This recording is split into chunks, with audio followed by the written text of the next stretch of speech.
Hello everyone, Jamie Harnish, your Toronto real estate navigator with Bosley Real Estate. Here's the scenario. You own a home, but you're ready to make a move, and your local real estate market conditions favor buyers. Today we're going to talk about strategies, tactics, and pitfalls surrounding the various actions that you need to take in a buyer's market. A brief word of warning before we get right down to it.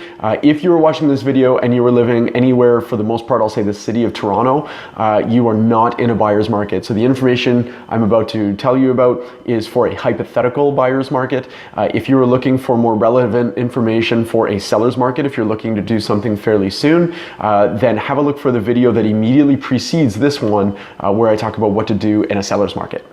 Okay, so you would recognize a buyer's market by there being a very high level of inventory. So there are a lot of people putting their homes on the market for sale, and then combine that with the fact that buyer activity is relatively low for whatever reason. So not only are more people putting their homes for sale on the market, but when you don't have as many buyers, homes tend to sit on the market for a while, and these factors combine to have prices trending in a downward direction. So essentially, supply is very high and demand is very low.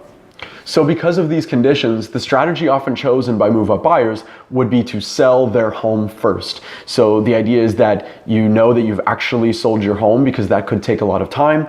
You know what you've sold for, okay, how much money you've achieved for the sale of your property, and you know when you're closing.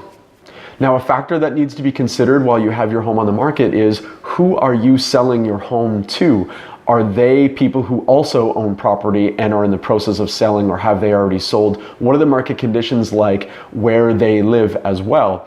In an ideal world, in a buyer's market, when you're selling your property, you're actually selling it to first-time home buyers. So these are people who are renting or have been living with family or whatever the case is.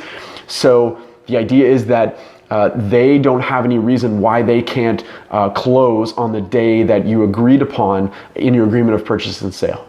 So let's say that you've sold your home with no issues, and now it's time to get out there and find something to buy. So this might be a bit of a stretch, because the very nature of a buyer's market is that there are lots of options out there for you. But let's say that you have very particular tastes, or there's a very certain type of home or property that you were looking for, and you fail to find the right place to buy before you're ready to close and move out of your home that you currently are living in. Closing date has arrived. What is your backup plan? Can you extend the closing date of your current home so that you can continue to have a little bit more time to do a search? Or could you find some kind of temporary lodging? So whether it be a short-term rental or maybe moving in with family. It's obviously not ideal to move twice, or to spend the money on a short-term rental, or to put the burden on family to house you and whatever your situation is. Maybe it's you and a large family, but it may be your only option if you don't have the ability to extend your closing date.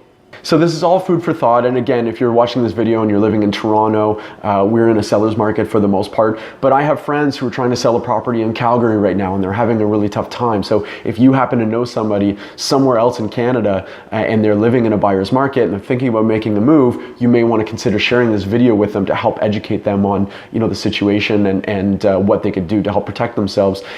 It's really tough to say when Toronto is going to become a buyer's market again, but who knows with the way interest rates are going. Maybe that day is coming sooner rather than later, but I certainly have no idea. It's really tough to predict. But knowing this information could help save you a bundle down the road. Thanks again for watching, and I hope to see you next time.